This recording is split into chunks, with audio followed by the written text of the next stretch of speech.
Hi. So I'm going to try something a little different. Um, Having a few discussions with different groups of friends online about some topical political issues. And, one thing that sucks about social media is it's hard to get long form ideas. I think that's one of the big and good reasons that podcasts have become so much more prevalent. And a lot of the political discussion is in that realm because these things are complicated. They're nuanced, they're complex. I use social media, but I almost want to probably use it less, or at least I say that, because it can be so tit for tat and so easy to misinterpret. So, on my channel, if you guys follow me at all, previous podcast talking about my time in politics per se, and then a recent episode on the Democratic Party autopsy, which really just from 2016 mostly to present day, looking at where I think they went wrong and lost a lot of people like myself. Um, Even though I consider myself much more of a Democrat naturally, I just think the Democratic Party as it now stands has lost touch with some of its core principles. And I, I'm on the fence, but I still think it would be better if we had a stronger Democratic Party. Just why not have strength on strength, right? Anyway, I was thinking about Spider-Man Far From Home. Yeah, Spider-Man, the third Tom Holland Spider-Man. And when Ned opens the portal and Tobey Maguire's there and he goes, "Oh, it's just some random guy." And it's such a good line, but I think about that with myself because who the hell am I to have an opinion about any of this stuff? But it's more so just for some friends, and like maybe I'll put this out more broadly, but um, really just I think we can use more discussion to at least figure out where we're coming from. I know a lot of my friends disagree with some of my views, but I think better to try to have the discussion and to see where someone's coming from. I was talking to a friend at work about like I try to listen to podcasts for people I disagree with. I think there's a lot of value in that because you can see someone's point. I know Gavin Newsom started a podcast, and I thought that was cool. I was never a fan of Gavin Newsom, but I at the time, at least when he started it, the Democrats weren't really in the podcast realm. They were just sticking to mainstream media. And I think a lot of the concern was that maybe they didn't have some of the depth to have a discussion for 3 hours, especially with someone adversarial. I know that was a critique against Kamala as far as the last election because she didn't go on Rogan because she had these terms, and Rogan's like, no, we're not going to confine it to 45 minutes, right? It's the same rules for every guest. Um, and yeah, people like CNN tried to blame like the podcasters themselves for being responsible somehow for the election, even though like the Democrats weren't going on. So when Gavin Newsom started, I thought it was interesting. Like I said, I wasn't a fan of him, and his first guest was Charlie Kirk, which I had respect for that. At the time, I wasn't really a Charlie Kirk fan. I didn't really know much about him. Um, but I thought that was bold of Governor Newsom to do that and to kind of take his lumps. And it was an interesting discussion. It didn't move the needle for me too much in terms of thinking about Gavin Newsom, but I respected him for doing that, and I've listened to a few more episodes of his, and I think there's value to that. So anyway, in case y'all weren't sold on the value of podcasts and why you're listening to some random guy in his red flannel talk about politics, but um, quote from Plato keeps coming back to me over and over. It's from the Republic, and he has this quote. Well, let me take you back actually. Because we did this Democratic Party autopsy, and I thought it was useful. I thought it was interesting. Take a look if you haven't seen it. It really was just trying to talk to my friends, but also maybe more broadly, um, people in the Democratic Party and the left to see like where some people left that side. Um, and again, I consider myself mostly a Democrat. I just have a lot of issues with the Democratic Party and the things they focus on. Um, I think they mostly shot themselves in the foot since 2016, and mostly it was just going away from democratic values like free elections, like just holding free elections where your own party can say who you want, like Bernie would have won in 2016. I think that's pretty, that's not a controversial view at this point. Um, yeah, what they did in 2020 against Yang was gross to me. And then 2024 was just a whole, I mean, already many, many books have been written about it. Um, so we had the discussion, and then on Monday, last Monday, Elizabeth Warren gave a speech about like kind of her views where the Democratic Party should go, and I thought I sort of felt like responding to it because okay, it's January 2026, and one of the leading spokespeople for the Democratic Party is Elizabeth Warren. Now, like I actually have a decent amount of respect for Senator Warren for some of the things she did in the realm of law, like before she became a senator, and I thought that Obama punked her with the that Office of Consumer Protection Bureau, whatever it was. That was like a pretty well-known argument at the time that she like she advocated for this thing forever, and then sure we'll make the office and we'll have you be the interim person, then go kick rocks. Um, but for her to be the front person, or at least one of the front people, it's just it's disappointing. I don't really want to talk about her views. It's most like tax the rich stuff, which I think there's some potential value to that. I'm not like 100% opposed. I think some of the way it's presented could be is not as good as it could be. It's like presented in a resentful way. Um, I think the Democrats aren't talking about our massive debt crisis in the country. At least I haven't seen them talking about it. And if you aren't aware, we're in a unique period in terms of our country's national debt, where the interest on our national debt is going up at a crazy rate, and it's already dwarfed. I think it's already dwarfed the DoD budget, and soon it's going to surpass the Medicare, Medicaid budget, and Social Security. And obviously, like we're not our yearly deficits, the difference between our expenditures and our earnings, uh, is not sufficient that we're paying down that debt at a rate where that interest is going to be controllable. So it's the debt itself is going to go up and the interest rates are going to go up more and more so that eventually it's going to exceed our yearly budget, which is crazy to think about. And I bring that up because I just didn't see Democrats talking about that a lot. Maybe I missed it. Could be, but it's one of those very, very serious considerations where in like a decade, you will not be able to pay for Social Security, and that's not like Social Security itself, that's a common argument. You won't be able to pay for your Department of Defense. You won't be able to pay for anything because the interest alone will be greater than those values. So it's a big problem. It's a big problem. It came up because I think on Wednesday last week, Chuck Schumer was talking about how if the Democrats are going to come back into power, they're going to restore all the Doge cuts, which, sorry, it'd be a whole other episode. But it's January 2026. There's midterms this year. To see two of the most elderly and I think most out of touch people in the party be the front people is hard to watch, and um, it's not instilling faith in me in terms of the Dems shifting focus, admitting a lot of their massive errors, and moving forward with a group of people that is capable of inspiring, um, and a policy that is not just really, uh, I mean, early 2000s. I mean, the tax on the rich. In light of the national debt crisis, I'm not fundamentally opposed. It's an interesting idea, um, but them trying to make it seem like this is the critical issue, and like if you're not for this, then you whatever hate the U.S.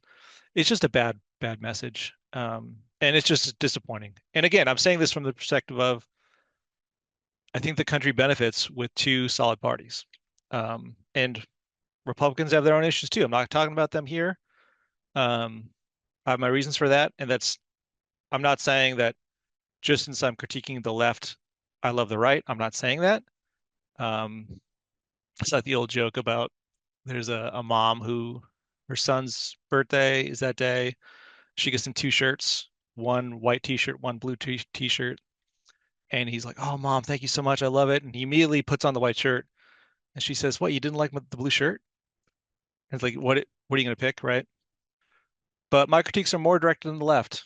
Um, and again, from the perspective of, I think the country benefits from having two strong parties, or at least the Democrats should be stronger. There's a lot of room for growth, a lot of room for growth for the Democrats to reclaim some of their historic constituencies, to get back to industrialization and a strong economy, a middle class, and opportunities, and to get away from a lot of things that have the marginal issues which they've concerned themselves with. Again, that's my opinion, and again, I'm just a guy, so feel free to turn this off whenever you want, or to not listen to me, etc.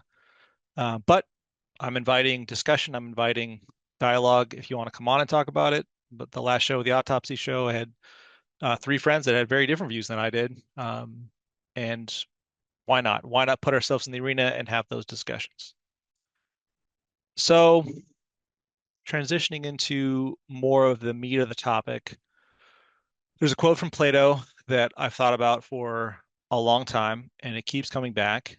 And I bring it up in response to some friends on the left, some of their critiques. And the quote is, "The society that venerates doctors and lawyers above all else is the most corrupt." Or the most corrupt society is the one which venerates doctors and lawyers above all else. It's obviously classical Greek, so there's going to be some translations. Now, what does that mean? Let's take two cities. Imagine two cities. They each have 100 people. And this one is so unhealthy that it requires 50 doctors. 50 to 100 people have to be doctors. Like one doctor is taking care of one person because they're just so deathly ill, they need that requirement, right? This city is very healthy, and out of 100 people, they only need one doctor, right? Just come in for your yearly checkup, whatever. They're eating healthy, they're exercising, they're whatever, getting peptides and saunas and ice baths, right? So this society, by necessity, has to value doctors more. This society doesn't have to, right? So this is the more corrupt one in terms of physical health, right? Same thing with lawyers, right? If you have a society that's not civil and can't work through issues and conflicts on your own, or you don't have mechanisms to do that, or just a culture with which you can do that, then this city is going to require 50 lawyers. This city is going to require one lawyer, right? So you're going to have to venerate them. They're going to have to be much more important because you need so many of them, right? And it's going to be more and more complex, right? You're going to go through law school. It's going to get, as years go on, more and more complicated, right? As medical school will as well. And I bring that up to bring up the point that, um, sure, this is more corrupt, right? I think we can all agree that this city, with respect to lawyers or doctors, is more corrupt than this city, which doesn't require them. And this is obviously an abstract theoretical concept. Um, but if we wanted to improve this city, we couldn't do it by just getting rid of doctors or getting rid of lawyers. That wouldn't solve the problem, right? The problems are coming down from larger issues, right? Uh, you'd in this, in like let's say the doctor's one, you would want to work honestly like you'd do like a Maha kind of thing. Like, okay, we're gonna eat less processed foods. We're gonna take dyes out of food. We're gonna like bring it up to European standards, right? So we're not getting crappy flavor blasted Fruit Loops here. We're getting the fruit. Just there's a million things that Maha could do.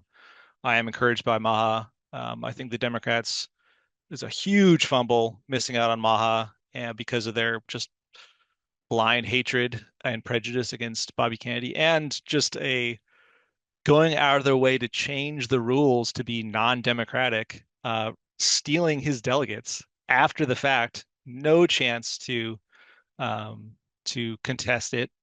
Um, Failure to give the security detail, Secret Service was just such a gross, disgusting thing from the last administration. So, like, that's my judgment on it, and we can debate it if you want. But they missed out. They could have had, you could have had President Kennedy. It could have been a cabinet that you had input on. You missed it because of your prejudice, and that's unfortunate. Generational fumble, as they say. So, okay, doctors and lawyers, right? And just getting rid of doctors will not make that society better.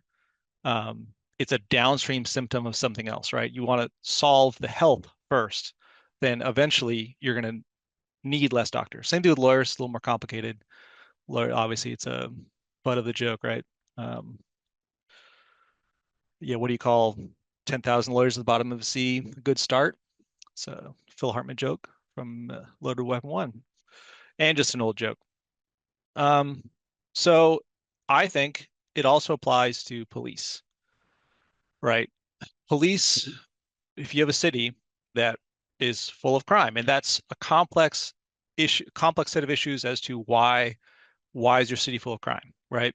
Um, maybe you don't have education, maybe you have inequalities based on individual traits, historical issues of your country, whatever it is, right? And this is generic to countries overall. Um, you could have psychological issues. You could have poor health, right? Poor mental health, which will lead to crime. There's an interesting book from Carolyn Fraser called Murderland about the potential role of heavy metal toxicity in the golden age of serial killers in the Pacific Northwest. Very interesting book. There's all kinds of factors in crime, right? But at the bottom, like, and all those things go into that, right? Physical health, mental health, history, society, disparities, philosophy, um, national governments, like a million things go into it. But downstream, the problems of law enforcement are dealt with by police, right? And simply getting rid of police will not solve those problems. And I think I bring this up because ICE issues recently. It's a big topic, of course. I think, and this is just my judgment, disagree if you want, is that the left in general, at least a part of the left, has sort of dusted off the ACAB um, concept, the all cops are bastards.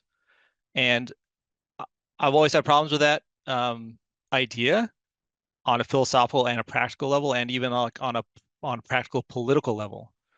So let's talk about it.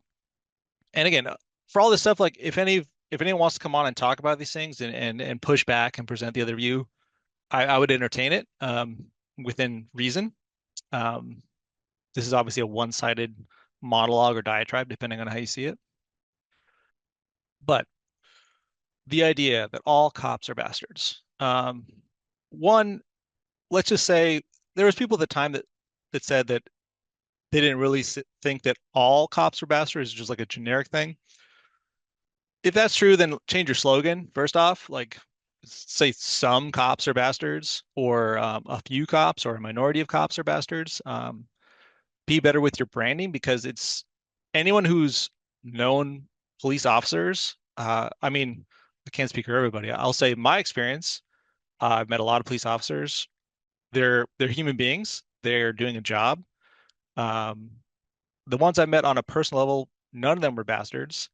I have had poor interactions with police in when I was working in politics.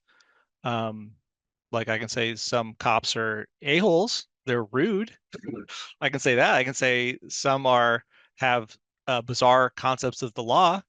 I was in a liberal city and a cop was trying to get me to like take down our table and she said, "Well, it's not about the law." I was like, "Well, if it's not about the law, then I'm not talking to you anymore, police officer, because that's the only reason I talk to you."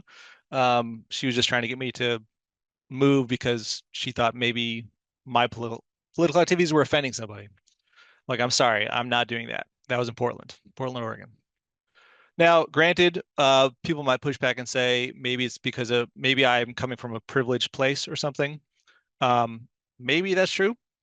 Maybe that's true. I just think it's difficult to say.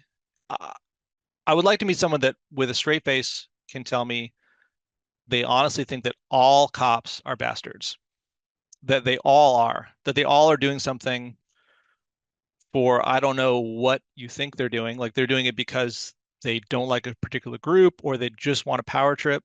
Um, the data on that are not, they don't confirm that view, right? You can look at misconduct data, crime data within law enforcement, right? It does exist. There are just theoretically and in principle cops that are bastards and that are there for bad reasons and that are there for whatever. That there's been a long history of law enforcement in this country that's had a lot of bad aspects, including Ku Klux Klan, right?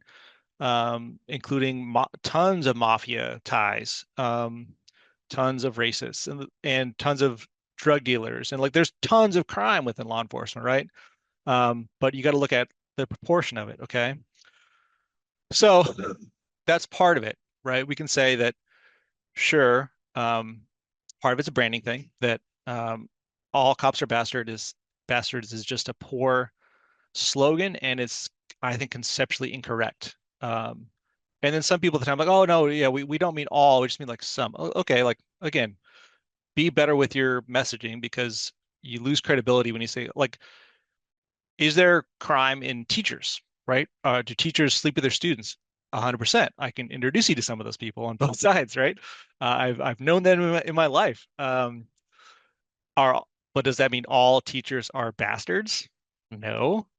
Teachers are in a tough position as well, as Andrew Yang pointed out. They only have kids for about a third of their waking time, but they're responsible for two-thirds of the like two-thirds of a kid's experience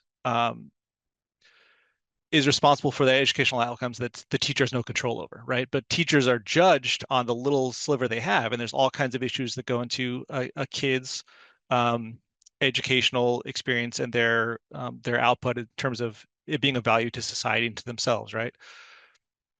Family income, family history, how much time the parents have to spend with them, family support, nutrition, again, physical health, mental health. There's so many things, right? And teachers have a very difficult job. It's everything coming downstream to them. They're not funded well, they're not supported well, all kinds of issues, right? But it would be silly to say that all teachers are bastards because there are definitely bastard teachers that sleep with kids or that whatever. I'm sure there's all kinds of other crimes, right? Firefighters too. Like any profession has elements that are bad. So it's just, I don't know, maybe the charitable thing to say is I have a lot of difficulty seeing how someone can, with a straight face, say all of any kind of profession are bastards. Part of it, I think, is that a lot of people on the left, and this just some people, say some people, disagree with some laws. Um, Immigration is one example of that. And instead of like taking responsibility for the issue would be to put yourself in a position to change those laws, then change those laws, right? We saw I mean, people are bringing up the clips now. Like Obama was someone who was very pro cracking down on immigration and deportations, and I think Obama had like better numbers than even the current administration. He gave Tom Homan an award, the border czar, which I wasn't aware of until recently. Was praising him like 920,000 people kicked out in a year, which is wild. I think I could be wrong on those numbers, but obviously immigration wasn't as big of a deal then, but it's funny, right? Like that's fine for Obama to do that, but maybe people were consistent, and I don't even care too much about consistency in the sense of like, oh, you didn't care about that, or you didn't speak out. Like things change, people change, context of issues change, right? Um, it is, I agree with the notion that immigration is of a particularly unique and historic significance at this moment because of the Biden years and the massive upswell. Um, and it is one of those things, right? Like there's a law in the books. The the people who earned the political power, the presidency, and I think Secretary Mayorkas. Um, I don't know all the mechanisms. My impression is that it was mostly they're just trying to ignore. They're like, yeah, we know what's on the books, but we don't care. And maybe the argument was it's asylum. I think the numbers don't bear that out. Again, challenge me on these things if you want. Um, but it did create a situation, obviously, where it was a big factor in the election. So the swing back to the right, and a lot of the campaign promises were on immigration, right? So it's hard to, I think at least most people agree that it's a historically significant issue at the moment, right? Now let's think about one thing sort of to my friends, like because I put something on social media and a friend was making the point that maybe I wasn't taking into account the harm or forget the words they said, but like the victims, right? And this is a, one of the areas where it gets nuanced, right? Because yes, law enforcement does sometimes commit crimes, right? Where like they use excessive force, or they do something based on a motivation other than enforcement of the law, right? Sure, just as teachers sometimes sleep with kids, and it's fucked up, right? We can talk about the relative proportions and all that, right? And we can say in those situations there are victims, right? The other side of the victims are the victims of the criminals.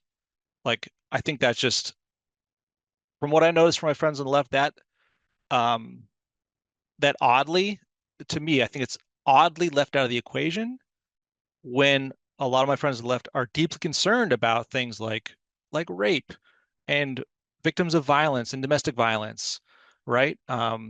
You have to weigh, I think you have to weigh those two things.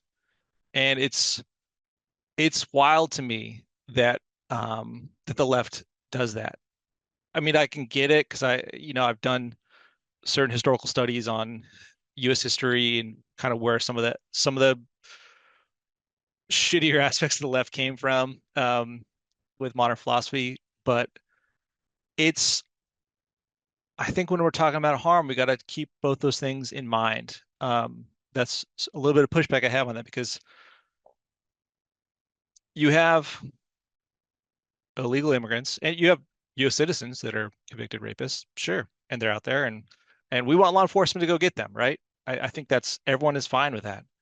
We also have illegal immigrants who are convicted rapists, and we should be going and getting them off the streets, right?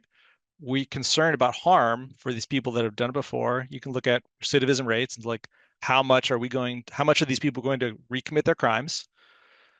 And we can say we want them off the streets. Now, there's also a larger, longer term discussion about how do we stop this societally, right? Thinking back of the two cities, the doctors and lawyers, right?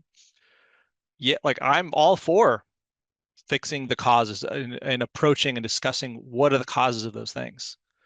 Um, Less police does not seem like I don't understand how that is a rational solution to that problem, to a ton of violent offenders and just like deep criminals. We can say it's not them, whatever. I'm very familiar with the discussions. I've read a lot of those books. I'm happy to talk about that, but this is more like of an immediate thing, right? Okay, but it does lead into something that, again, call me out if I'm wrong, but the sanctuary city thing, I think is should be worth discussing. You have situations where city governments, county governments, state governments will have an illegal immigrant in their custody for some law, and if we were following the law, they would be warm handover to federal law enforcement for either whatever deportation or processing or whatever they have to do, right? Let's imagine again an extreme case. Let's imagine a child rapist. They have a city and a federal conviction or a crime against them, crime that they've committed. We finish their city or county or local punishment, and now they're released back into civilization. Now we can say like I mean, where's the concern for harm here? Is my question. I've yet to hear a good argument for sanctuary cities with respect to these crimes. And we can say we're going to rehab them, but the data is not good as far as these people going and committing further crimes. And again, I think this is one of those things where I think Democrats just disagree with the law and they think, well, let's just not enforce it or let's ignore it when like the laws are there to protect people from harm. I don't, to me, it seems like like a callous thing to think. And that's not to excuse crime from law enforcement, not at all. It should be investigated, prosecuted when deemed necessary, right? Obviously, it's presumption of innocence for everybody, right? So again, like pushback, come on, we can talk about it. But I think any fair, if we're like thinking about this problem 10 years from now, I think any fair accounting of the tension right now, we have to look at like what role do these sanctuary cities play in making this situation way worse than it has to be. Like, well, one, you wouldn't have had the huge swing to the right, which I think my left friends don't like. They kind of obviously wouldn't like that. Had there been, I think we underestimate how much the immigration played into the loss in 2024. I think there's just like Democrats have not uh, taken responsibility for that blunder. And again, like maybe it's if it's honestly what you think we should have just open borders and just everyone come on out, come on over. You're entitled to that political view, and the party did that for 4 years. It's not really up for a debate. Um, and maybe you're all happy with that, and that's good. And okay, fair enough, I guess. But we have laws in the books. The population shifted back right. The population had a desire to enforce the laws on the books. Now that's what's happening.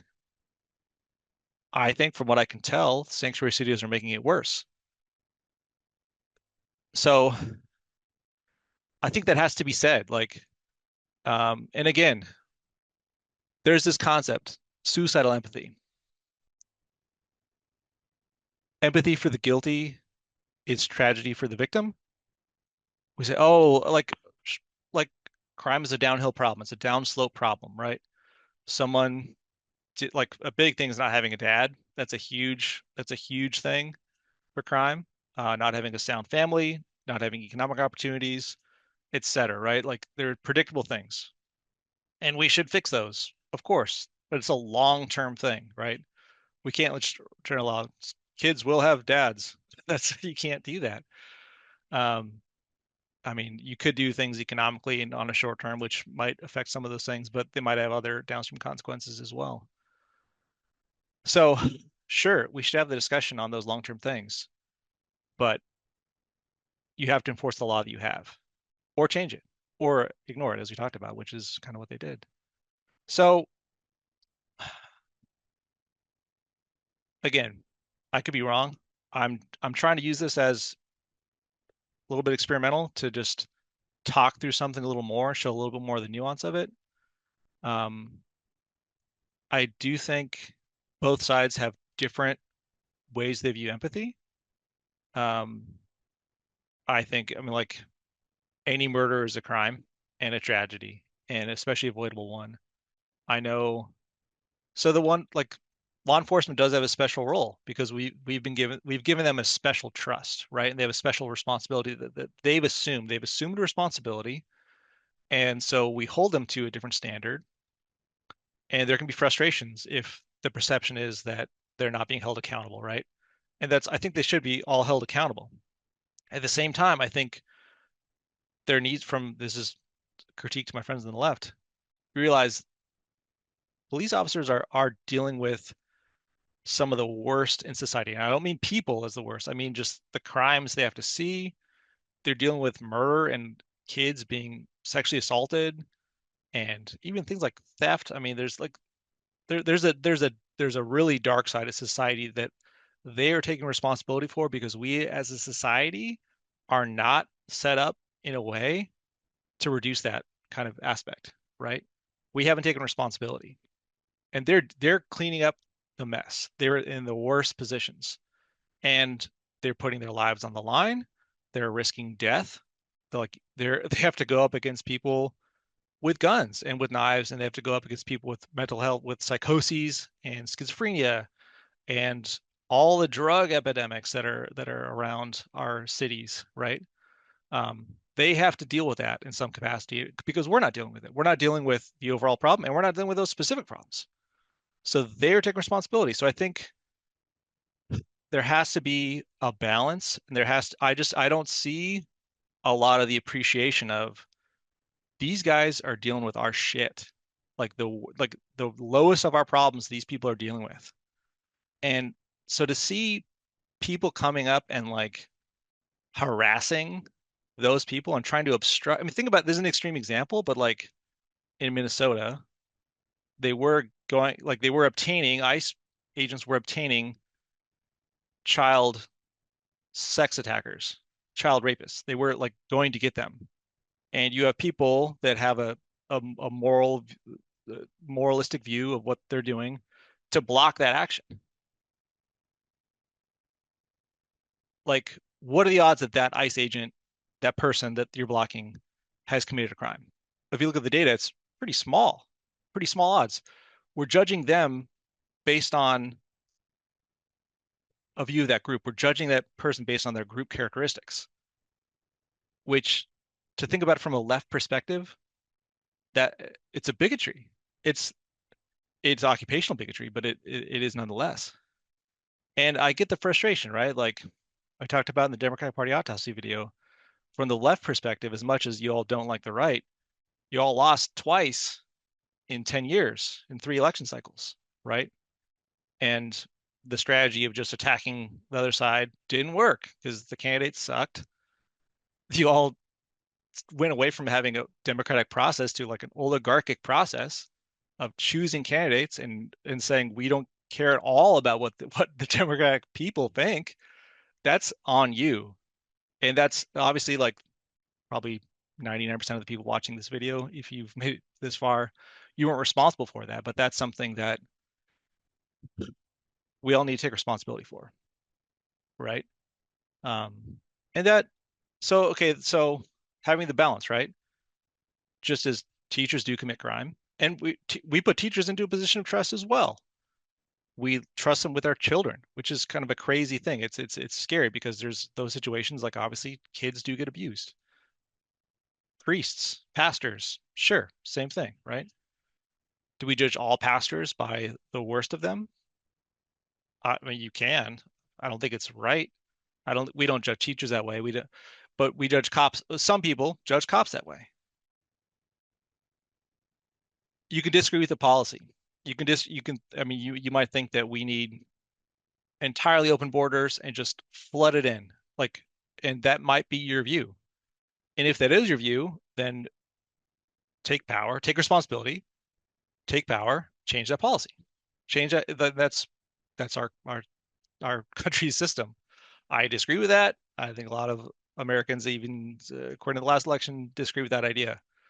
Um, but that would be the way to do it instead of obstructing law enforcement. I don't get it. I don't get it.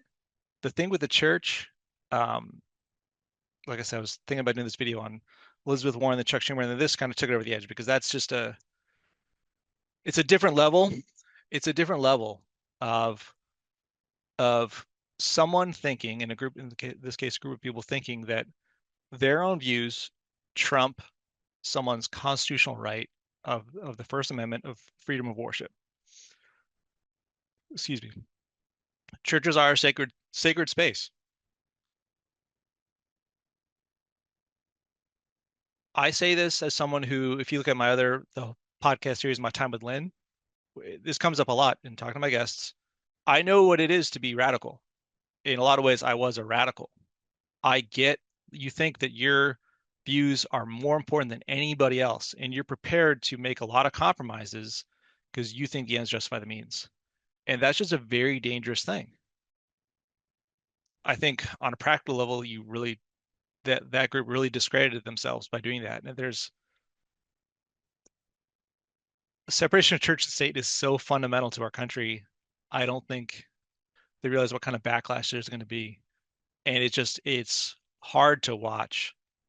And I can say that while also saying that other harms exist on the other side. One of my friends said that since the guy was an ICE commander, it no longer qualifies as a Christian church. I think that is an insanely dangerous thing to think.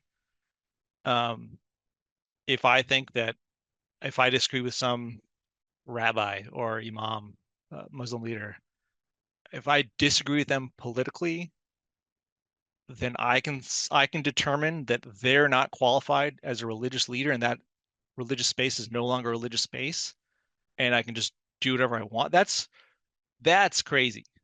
I'm sorry, that's a crazy thing to think. Um, I don't get it. I don't get that at all. Um, it's scary to hear stuff like that. Like it's just a scary thing to think. Um, and I think, look, I think looking at victims of crime, like we all care about the Epstein files. I support their release. I'm all about it. As probably are 99% of the people watching this, especially if you got to this point. Sure. But do we care about victims of rape? Do we care about child abusers? I hope so. It's a terrible thing. These are people that are not, they can't defend themselves. They're the most innocent of victims, right? Preyed upon by the most dangerous of people, by the most like evil of people, with respect to those actions that exist, right? And who's going to go get them? Is it going to be teachers and firefighters? No, it's not. It will not. It will be police. Um, I know I was down in Florida and we lived across a park from a park, and there's just one night here's a lady screaming for help. We look over, it's this big dude, and he's just beating the shit out of her. Like I'm not qualified to go out there. I mean, maybe I should have, but like we just called the police, and they were there in like 30 seconds. And thank God. This woman is. I'm not calling a mental health professional. This dude's like 6'5". Like I'm calling law enforcement to help save this woman from being like getting the shit beat out of her, right? Like I don't get it. I don't get it. Like both sides can be true. I just I'm missing from the left that appreciation of these people are dealing with the worst. Just the low the all the problems, all the little, to mix a metaphor here, like there's a bunch of mountains around our town, and all the shit from all those valleys, from all those mountains is coming down into our valley, and law enforcement's cleaning it up. And we have not taken responsibility to reduce those crimes. And again, we can discuss how we would do that.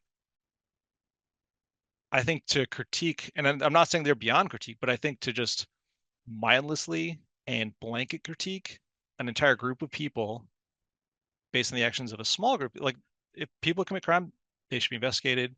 It should be, and I know there's some issues with that, with the particular case of Minneapolis, and I probably agree with you on that specific part, right? But there needs to be some balance. And it leads me into probably my final point, which is, look, I get, like I said, I was in even at this point in my life, the bulk of my adult life was in politics, trying to help change policies, improve policies. And my Democratic friends probably agree with 90% of the things I was trying to do, even though you might not have liked the specific group I was with, or you might have thought it was weird or whatever, but you probably agreed with 90% of the things I was trying to do. Part of it is, so I say it because like I get the despair. I get seeing these huge problems and wanting to change it and feeling powerless. Part of it is, and I think this applies more to the left currently, although it applies to everybody theoretically, is taking responsibility for these issues, like really taking responsibility. And Plato has this other quote, which I love, which is like really hard to hear, but I think it's really got a lot of truth to it, which is that the price you pay for failing to participate in politics is to be ruled by your inferiors. Okay. Most now, like the practical, let's get that out of the way. Most people can't do that. Most people are living their lives. You got families, you got whatever problems, you're just trying to get by. And I get it. And that's fine. I'm not trying to judge you for that, because most people are like that. Like 99% of people are like that. Um, and they care about an issue enough to like care about it in your mind, but you're not able to really do anything about it.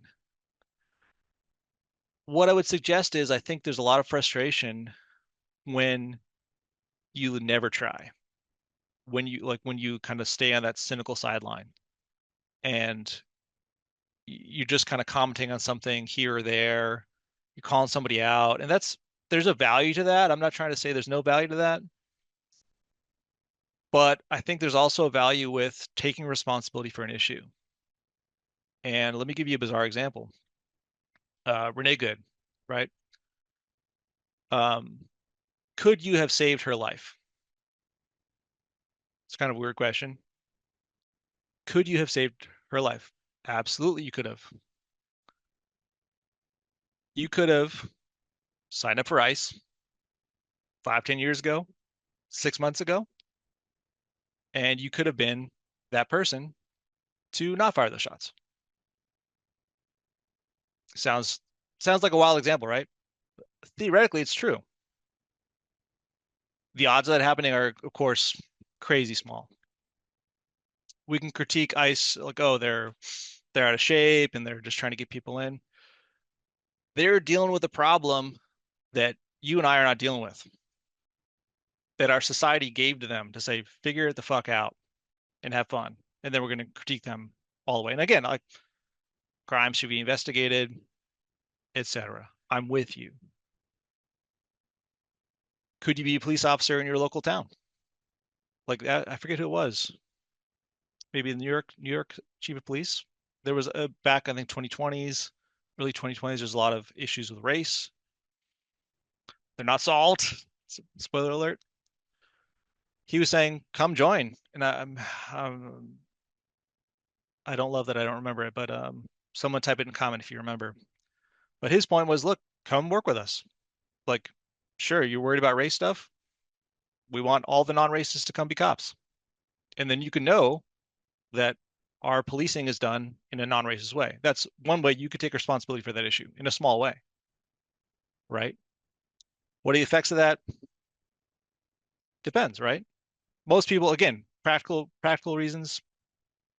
Is anyone listening to the show going to do that? No, probably no, right? But what if everyone did that? We're concerned about policing. You're concerned about how they conduct themselves. Okay, volunteer to do it. Show how it should be done. Change the laws. You want more training, you want whatever. You want more funding for better training. You want people to learn like de-escalatory practices, which I'm for. You want them to have rudimentary martial arts skills, which would be good. So body control, breathing control. Sure, you could do that. You could take responsibility for that if you wanted. You could take responsibility for changing the laws. Say we want open the floodgates. I don't think anyone really wants that. It's a little bit of a red herring. But whatever it is, you want to change our policies. And so I say that because I think there's just a lot of frustration. There's a lot of despair. And in my experience, and maybe it's a little judgmental, it comes from people that I don't think have taken responsibility for those things. And that's not to say that you don't have value or anything. Um, you can have your opinions, but why not take responsibility for the thing you think is a problem? Because then you won't be ruled by your inferiors. If if you critique leaders, what that tells me is you think you can do it better. You would do it better. That's one of the things you're implicitly telling me. So, okay, wouldn't it benefit the world in your view if you were that person, if you were that police officer, or if you were that legislator, if you were that president of the United States, right? It's just hard to listen to critiques from someone who's never tried. And that's going to sound cynical. I think the optimistic way to say it is you could change the world. And if you can critique, then you can do it. And show us how it's done. Show us how it's done. That's the best of all possible worlds is you as the philosopher king takes power and you show benevolent leadership. You show how better things could be. Um, then you wouldn't have to complain. I mean, other people can complain about you, guaranteed. But that's and again, like it sounds judgmental. I get that. Um, but I'm trying to make a point about I think it might help us be a little bit more humble about the fact that we're not taking responsibility for our country's laws. We're not taking responsibility for our country's law enforcement, which is just the shittiest job you can imagine and one of the most dangerous jobs you can imagine, dealing with all the problems that we have not done or solved. And then I just it just bugs me when people critique that person, especially when it's, oh, well, some other, I met a cop when I was 16. He was a real jerk to me, so therefore I'm going to treat like that's you're dealing with a human being. Um, so yeah, that's a little bit of a wild take, I guess. I want this to be, as mentioned, more long form, um, so that maybe my friends will understand more of the nuance behind this thinking, more of the depth. Um, if someone wants to come on, like I don't have a ton of time to be honest, uh, but within reason, I'm open. And if it's, I don't know, I'll take anybody, I guess. If you really want to be antagonistic, I'm not afraid to have that discussion. But look, yeah, take responsibility and show us how it's done.